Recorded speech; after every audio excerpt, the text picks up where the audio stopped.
What up? What's going on, ladies and gentlemen? This is your good brother J News. Tonight we're here talking about nights 13 and nights 14 of the G1 Climax 30 tournament.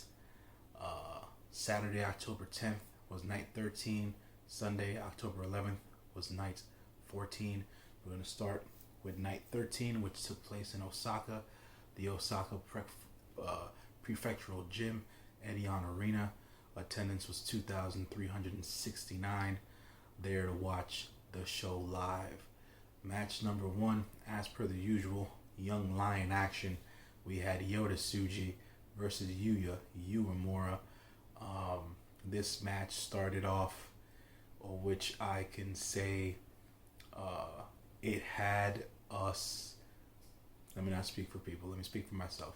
It had me hooked from the beginning of the show.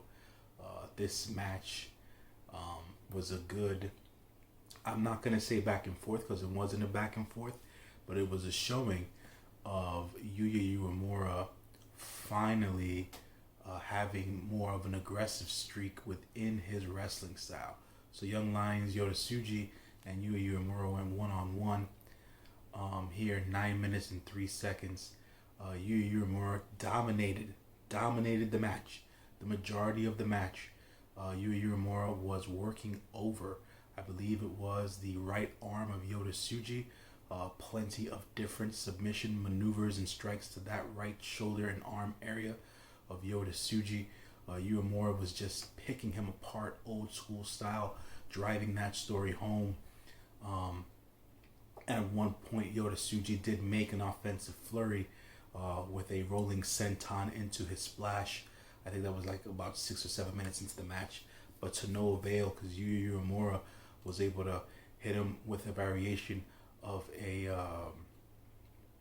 of some sort of an arm bar, if I'm not mistaken. If I heard Milano correctly, it was a Jujikatami, and it was dope to see because Yumamora was really working his mat-based wrestling here. They said it a bunch of times that he was really working well with his British style here in this match, showing that Yumamora has that part of his game on point right now, and the way he was able to just beat down and wear down Yoda Tsuji in this match and take control of this match overall showed me that this dude is prime and he's ready to go when they let him out of the black trunks and the black boots. Yuya Yumamora won this match with a double overhook suplex into a bridge. Nice win for Yuya Yumamora over Yoda Tsuji here. Cannot say enough about how good Yuya Yumamora is, and I will make sure to say Yoda Tsuji in this match made Yumamora look like $1 million. Yoda was really selling for Yuya in this match, and it was so believable, and it was not overdone, and the match started off the night, probably the best night of the tournament so far, off with a bang, I must say. Great match for the Young Lions. A block action night 13. We had, for me, in my opinion here, Jeff Cobb's best match in New Japan since he started to tour New Japan. 14 minutes, 57 seconds. Tomohiro Ishii, E of Chaos, versus Jeff Cobb. These dudes went at each other with every single ounce of offense that they could possibly muster. Jeff Cobb pulled out maneuvers in this particular match that you hadn't seen in any other match as well. And just the way that he was able to, I said this in the last match that he had against Kazuchika Okada, how he was able to throw Okada around, and Okada's no lightweight, he's like 220, 230, and he was able to throw Okada around, and he was able to throw Ishii around as well. but he was working it, and at the same time, Jeff Cobb was throwing those blows and throwing those strikes, and he made them count. Ishii, as per the usual, striking down the beast of a man who is Jeff Cobb, and just doing what he could in order to contain Mr. Athletic in this match. But it was a great back and forth for the first match in A Block. Action for night 13. I cannot say enough good about this match. I would have to give this match, if I'm grading it according to our system here on True Heel Heat, 4.25 stars. Jeff Cobb, Tomohiro Ishii, I feel, tore it down here. Jeff Cobb at the end of it all. The way he hit the Tour of the Islands was from the ground up. Let me try to describe this as best as possible. If you guys have watched Kota Ibushi matches, you know how Kota Ibushi grabs both wrists to go for the Kamigoye. Jeff Cobb grabbed both of Tomohiro Ishii's wrists. Ishii was on his knees. He pulled Ishii up into a slam position and hit the Tour of the Islands after the pull-up and wrist control for the 1, 2, 3. Ladies and gentlemen, Jeff Cobb. This is the match I have been expecting from Jeff Cobb in New Japan for the last year and some change since he's been a part of New Japan. And I finally got it, and I knew that it was possible. He just had to find the right dance partner. This is not the first time him and Ishii have gone at it, but they were able to make some adjustments to their prior match and add a little bit more of that New Japan strong style additive that is necessary. And Jeff Cobb did a hell of a job. Ishii did a hell of a job here in this match. Jeff Cobb wins, as I stated before, 3 wins, 4 losses, 6 points for Jeff Cobb. Same for Tomohiro Ishii here, 3 wins, 4 losses, 6 points. Third match of the night, we had the comedy match of the night here in A Block. It was Jay White of Bullet Club fame, their infamous leader, versus the man at the bottom of the Bullet Club totem pole, Yujiro Takahashi. This was supposed to be a very quick match. Jay White didn't even bother putting on his ring gear. To be specific about this match here, Jay White came out in his King Switch t-shirt, a pair of Puma jogging pants, and some red Adidas sneakers with gum sole bottoms. Fresh, by the way, Jay. Fresh. And he expected, basically, Yujiro Takahashi to lay down and just get the pin. And then Jay White was a little bit too overconfident and a little bit too playful, because he would go down for the pin, I think it was the first 4 times, and he would get up. He would slide over for the pin, and then he would get up. He would slide over for the pin and then get up. He would get a quick 1 or 2 count from referee Marty Asami, and Jay White just was playing around with Yujiro, and Yujiro just wanted to get out of there. And then after the 3rd or 4th time, after the 3rd time, Yujiro started kicking out at 2. And then when the 4th time came, Yujiro kicked out at 2 again. And then when the 5th time came, Yujiro didn't even bother, and he just started attacking Jay White. And they went at it for a quick bit. Yujiro hit an Olympic slam on Jay White, which was hilarious to me. But ultimately, Jay White got fed up. He got bothered. He hit Yujiro Takahashi with the Blade Runner after 3 minutes and 40 seconds and got the win here.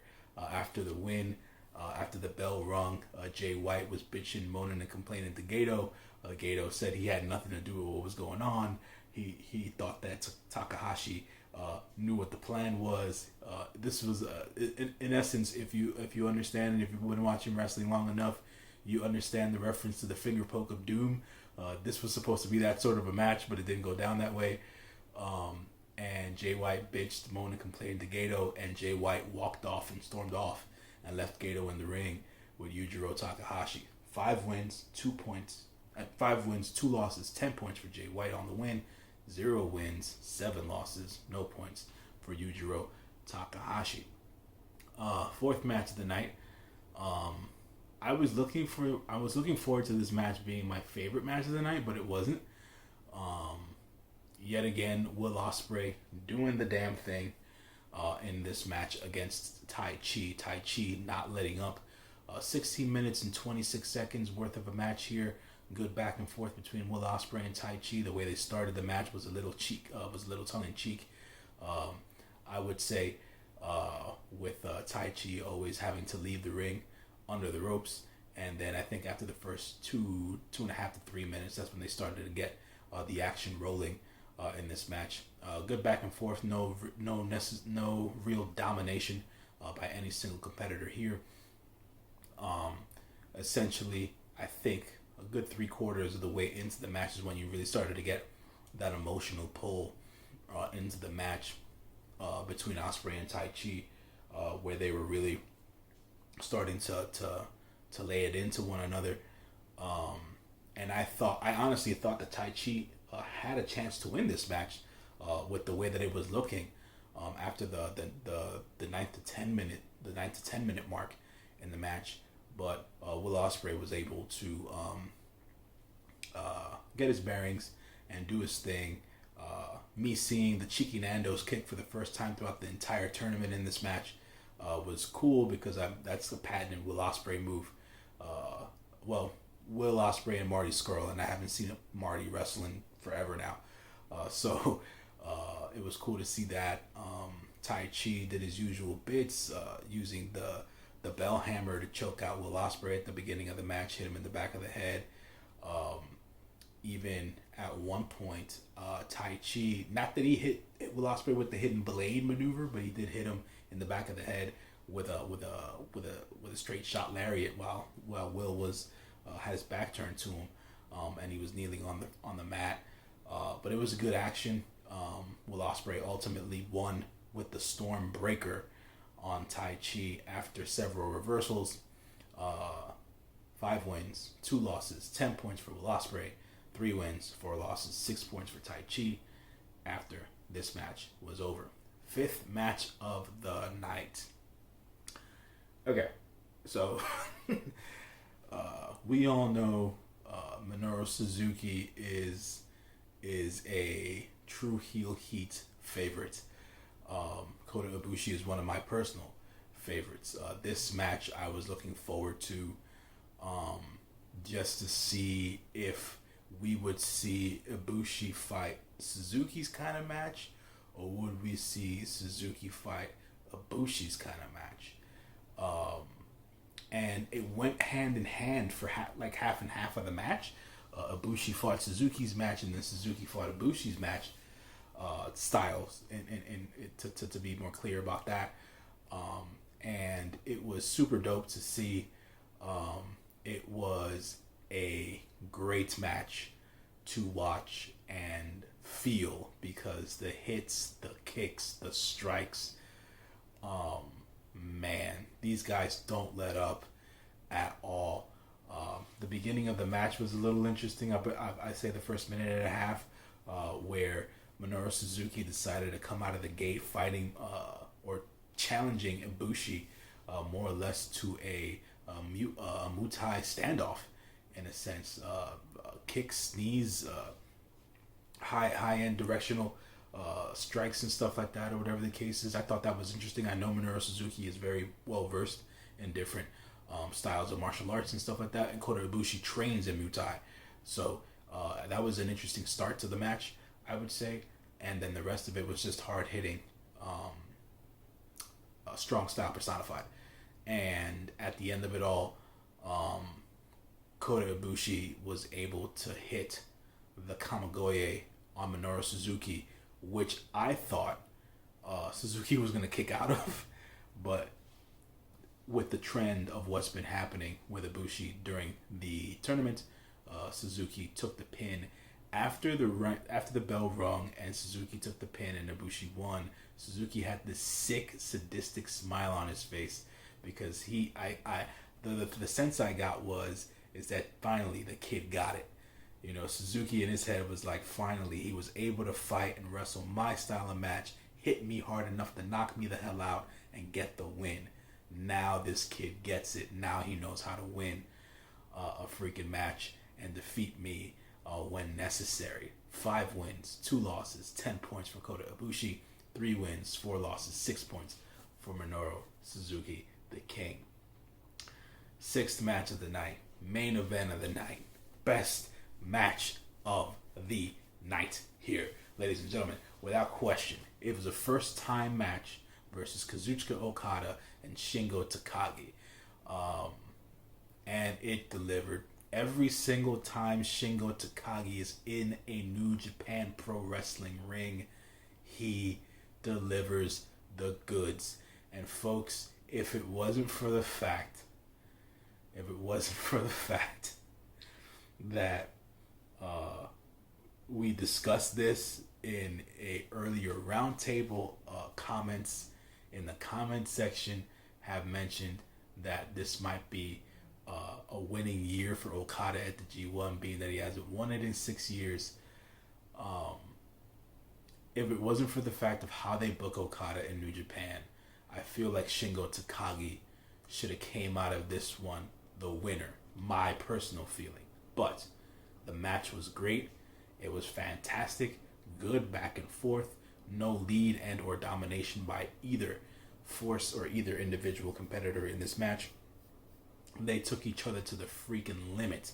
I would have to say you saw every single bit of offense that Okada had, every single bit of offense that Shingo Takagi had.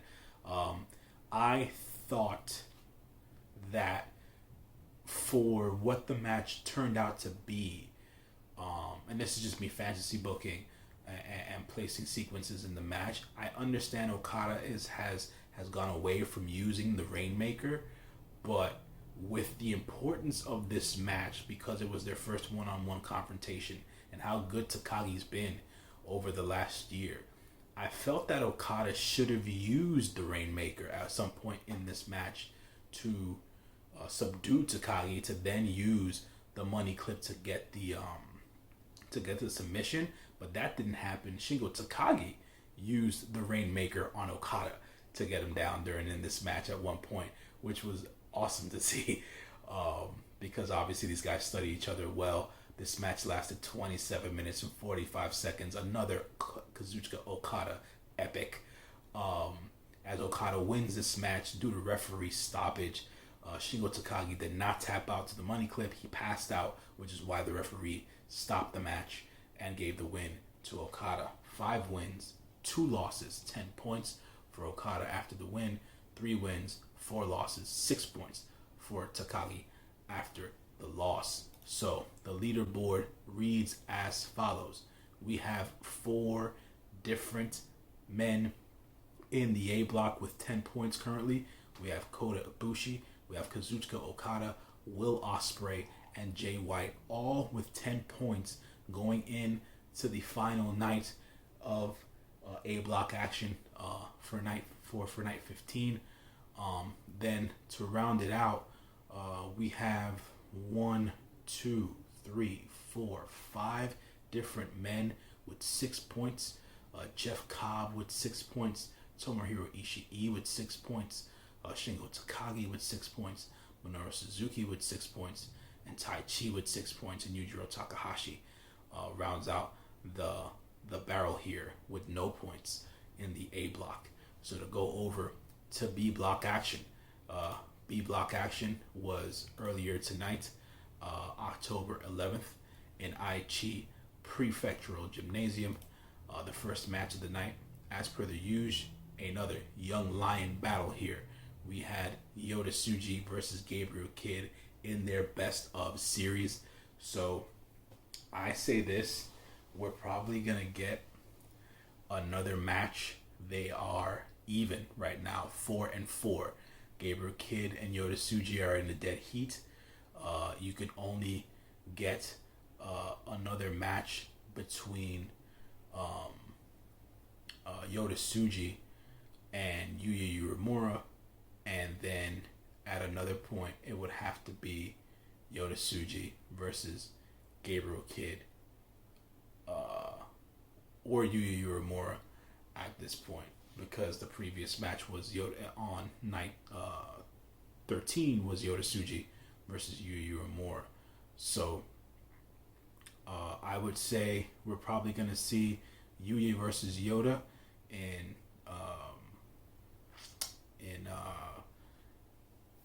on night 15. We're probably going to see Yuya versus Gabriel in night 16, and then at the finals we're probably going to see that final match between Gabriel Kidd and Yoda Tsuji. This match went 7 minutes and 9 seconds. Gabriel Kidd and Yoda Tsuji were spitting straight fire in this match, going at each other here. No real mat-based wrestling. It was just more of high-impact blows and attacks. Submission was put on by Yoda Tsuji on Gabriel Kidd during this match that I hadn't seen Yoda Tsuji put on Gabriel Kidd before, anybody before, which was impressive to me. So we know that he has that in the clip as well. Gabriel Kidd doing his best to maintain and still do his job here with the heavy striking and his ability to continue to perfect his more basic and foundational maneuvers. He won this match with the double arm suplex, aka the Regalplex, to get the 4-4. Gabriel Kidd goes over, Yoda Tsuji under. They are tied. Match number 1B, block action, night 14. Like I said before, this was at the Aichi Prefectural Gymnasium. Attendance was 2,550 folks at bell time. Yoshihashi versus Zack Saber Jr. This match was way better than what I expected it to be. They had a terrific back and forth. Yoshihashi was able to reverse and or get out of many of Zack Saber Jr.'s submission attempts and maneuvers on the mat. I did not expect Yoshihashi to come to play in this match, and he really did. He showed out. He did very well in this match against Zack Saber Jr. Like I said before, very surprising to me. But at the end, Zack Saber Jr. got the win. Modified Clarky Cat, as they call it, which is a modified double arm submission. I believe, if I'm not mistaken, if I'm remembering this correctly. I can look at the last photo as well to make sure here, because I'm always on the site. Yeah, so it's a modified double arm submission that Zack Saber Jr. put onto Yoshihashi to get the win. 13 minutes and 34 seconds on this match. Zack Saber, 4 wins, 3 losses, 8 points. Yoshihashi, 1 win, 6 losses, 2 points on the board. Third match of the night, we had Toru Yano versus Kenta. This was the match that was supposed to be the comedy match. It was the comedy match, regular shtick from Toru Yano and Kenta. The first, I would say, 2 minutes of the match was a basic face-off between Toru Yano and Kenta, where Toru Yano was being checked by the referee for his rolls of tape. Kenta would not let go of the briefcase at all. The referee would start the count, the 1, 2, 3. Marty Asami would always count so that both Toru Yano and Kenta would throw away whatever weapons they had in their hands. Toru Yano at one point had a red chair. He also had one of the turnbuckle pads. Kenta would not let go of that damn briefcase. That lasted for a good 2 to 3 minutes to begin the match. And then eventually, when they dropped their weapons, they both exited the ring. And that took like another minute to start the match over. And then eventually Kenta got to Toru Yano, and they started to do whatever bits of wrestling that they did during this match. Eventually, Kenta wins this match. Kenta was able to drag Toru Yano all the way to the entrance curtain, and one of the set pillars, or one of the set columns that was on the right side of the screen when I'm watching the TV. Kenta was able to get Kenta had a briefcase full of rolls of tape. The briefcase fell at one point, and the rolls of tape came rolling out. Kenta grabbed one of the rolls of tape. He subdued Toru Yano long enough after Toru Yano sprayed Kenta in the face with his hand sanitizer stuff or whatever. Kenta was able to grab a bottle of whatever sanitizer or alcohol that's being used to clean the ring, and he splashed that on Toru Yano's face to get him distracted enough, and then subdued him enough to then wrap his hands around handcuff style, and got him stuck into position around that column near the entrance curtain, and then Kenta booked it from the entrance curtain to the ring, and he won via countouts after 8 minutes and 56 seconds. 3 wins, 4 losses, 6 points for Kenta. 3 wins, 4 losses, 6 points for Toru Yano after the loss. Fourth match of the night. So as we all know, Sonata fanboy here. I don't know why I expected more from this match, just because of the way they've been booking Juice during the tournament. Not that the match was bad; it wasn't bad at all. But for whatever reason, me personally, I didn't get what I wanted out of this match. I should really start really putting a blank slate in my head and not expecting certain things out of certain matches. It was a good match, well paced, good back and forth between Juice and Sonata. But for whatever reason, I expected a little bit more emotional drama because of the way that Juice wrestles and how technically sound Sonata is. I expected Sonata to put Juice in some more compromising positions, and Juice with his high impact maneuverability to put Sonata in more compromising positions, but it didn't feel that way to me while I was watching the match. Essentially, Sonata won here after doing what they call the rounding body press, which is just a low angle moonsault. After various attempts of doing the skull end on Juice Robinson, he was able to subdue him enough towards the last offensive sequence to get him down, and immediately climbed up that turnbuckle and did the rounding body press to get the win in this match. 4 wins, 3 losses, 8 points for Sonata. 3 wins, 4 losses, 6 points for Juice Robinson after the loss. 5th match of the night, another match that surprised me. I didn't expect much from this match, and I got way more than what I expected, which made me happy. Hiroshi Tanahashi and Hiroki Goto. Goto, as banged up as he is with his right shoulder, got even more banged up in this particular match because Hiroshi Tanahashi took it upon himself to key into that left knee of Hiroki Goto. He didn't even go after the injured arm. He went after a knee, and he was able to incapacitate Hiroki Goto for the majority of the match. In this match, going after that left knee, several Dragon Screw leg whips in different variations. He drop kicked that knee at the beginning of the match to start the attack on that. And Tanahashi went to work, man. Classic Tanahashi in this match.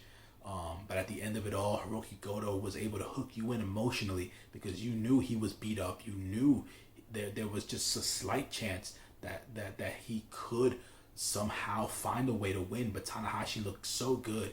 And at the end of it all, Hiroki Goto just was able to reverse a move near the end of the match here, land a different variation, or land a variation of GTR to get the win on Hiroshi Tanahashi, who carried this match, who was the lead in this match, who dominated this match, and Hiroki Goto was able to gut it out with that warrior spirit that he carries, with a good emotional and gritty win here. So 4 wins, 3 losses, 8 points for Hiroki Goto. 3 wins, 4 losses, 6 points for Hiroshi Tanahashi, as this match went 13 minutes and 38 seconds, and Goto wins with the GTR. Last match of the night. What can I say? Evil versus Tetsuya Naito, former band of brothers in Los Ingobernables de Japón. I would say it was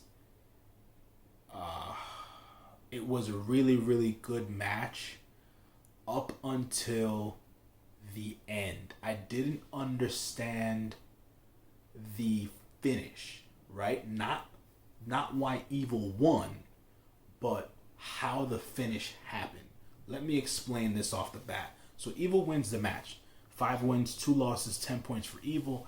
5 wins, 2 losses, 10 points for Tetsuya Naito in this particular match. So they're even after Evil's win here. 23 minutes 57 seconds is how long the match went. Evil wins with everything is evil. The reason as to why I say I don't understand the finish is because Tetsuya Naito hit 2 different variations of Destino, and then he hit a clean Destino on Evil, and Evil kicked out. And then after that, after Evil kicked out of that clean Destino, I believe Dick Togo came into the ring, distracted the ref, or whatever the case is. Red Shoes turns around at one point to get to Dick Togo. Evil has a chair in his hand, I believe. The ref turns around to catch Evil with the chair. Dick Togo then chokes Tetsuya Naito out with that cable of his, or whatever the case is. He goes off. He gets down off the apron after the choke. The referee goes towards Dick Togo to get Dick Togo down, and then once Tetsuya Naito starts to walk towards Evil, Evil hits Tetsuya Naito with a low blow, and he was able to get everything is evil. He was able to, I believe, he went for Evil Fall or Darkness Falls. Tetsuya Naito kicks out. Then that's when Naito hit the clean variation of Destino. Then Naito hit a clean version of Destino. Evil kicked out of that, and then after that they got back into it, and then Evil out of nowhere hits everything is evil cleanly, and Naito took the pin. That's my confusion there. My bad, guys. That's my confusion there. Naito hit 3 different variations of Destino. 2 semi-Destinos and 1 clean Destino, and Evil kicked out of the clean Destino. And then Evil was able to hit everything is evil once, and Naito kicks out. I mean, everything is evil is an STO. Christopher Daniels has been doing that move forever, and that thing doesn't even go over as a finisher anymore. So, and I understand it is Evil's finisher, but for Naito not to be able to kick out of everything is evil after giving Evil 3 different variations of Destino just made Naito kind of look weak, in my opinion, at that point. It's like, why does Naito have to hit Destino 4 or 5 times on Evil just to get him down for the 3, and all Evil has to do is hit him with everything is evil, and that's it? Because before everything is evil was hit or whatever, the overbooking of the match where Dick Togo was involved, and there was no ref bump, and the ref was distracted. That stuff had already happened or whatever. So it was just, to me, it was a little bit off-putting. Not that Naito lost, it's just how they got Evil the win. It was just the one finisher, and then that was it or whatever. So it was just, I don't know, it felt kind of awkward at that point. If anything, I feel like Evil should have gotten the win on Darkness Falls after all of the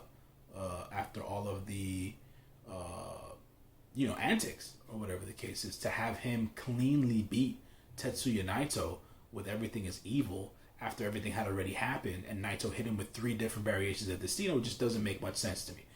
I felt it made your double champion look weak in this sense, and now they're tied at points after night 14. So here is the B block total, right? So atop the leaderboard, we have Tetsuya Naito with 10 points, and we have Evil with 10 points. Then follow that up with 1, 2, 3 different competitors with 8 points.